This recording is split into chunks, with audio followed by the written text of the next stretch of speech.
नमस्कार शेतकरी मित्रांनो, ॲग्रोवनमध्ये आपल्या सर्वांचे स्वागत। आपण आजच्या ॲग्रोवन शेत मार्केट पॉडकास्टमधून महत्त्वाच्या 5 शेतीमाल बाजाराचा आढावा घेणार आहोत।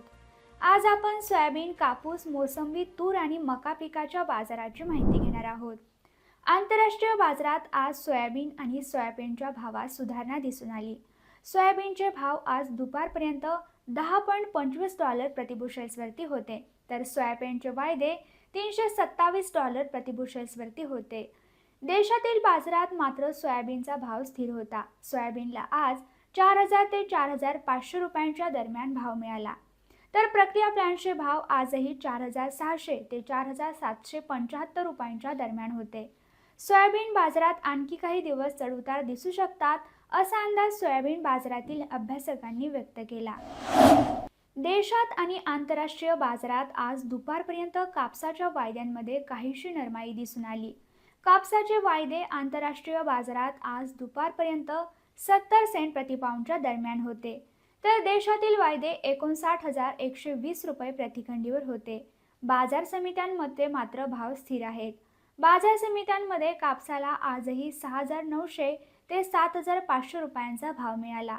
कापसाच्या भावातील ही स्थिती आणखी काही दिवस कायम राहू शकते, असा अंदाज बाजारातील अभ्यासकांनी व्यक्त केला।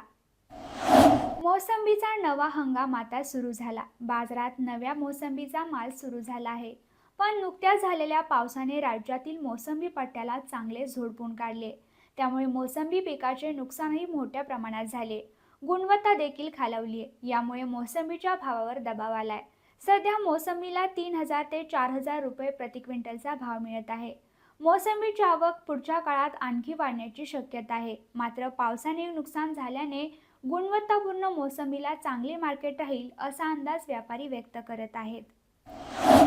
नाफेडने बाजारात कांद्याची विक्री सुरू केल्यानंतर कांद्याच्या भावात नरमाई आली आहे, मात्र मागील 2 दिवसांपासून कांद्याचा भाव स्थिरावला आहे।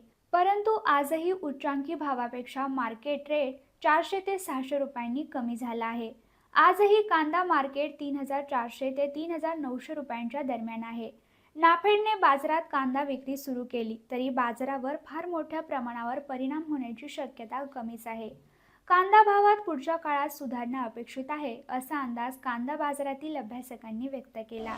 तुरीचा बाजार मागील काही दिवसांपासून स्थिरावला आहे। तुरीला वाढलेल्या भावात उठाव काहीसा कमी झाला होता, तसेच आयातही सुरू आहे, याचा दबाव दरावर आला, पण भाव 10,000च्या दरम्यान राहिलेले होते। मात्र सणांची मागणी वाढल्याने तुरीचे भाव मागील काही दिवसांपासून वाढले आहेत।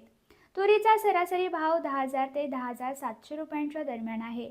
तुरीच्या भावात पुढच्या काळातही काही प्रमाणात चढउतार राहू शकतात, असा अंदाज व्यापारी आणि अभ्यासकांनी व्यक्त केला। हा पॉडकास्ट आवडल्यास जास्तीत जास्त शेतकऱ्यांना शेअर करा आणि अशाच नवनवीन माहितीसाठी ॲग्रोवनला आता सबस्क्राईब करा।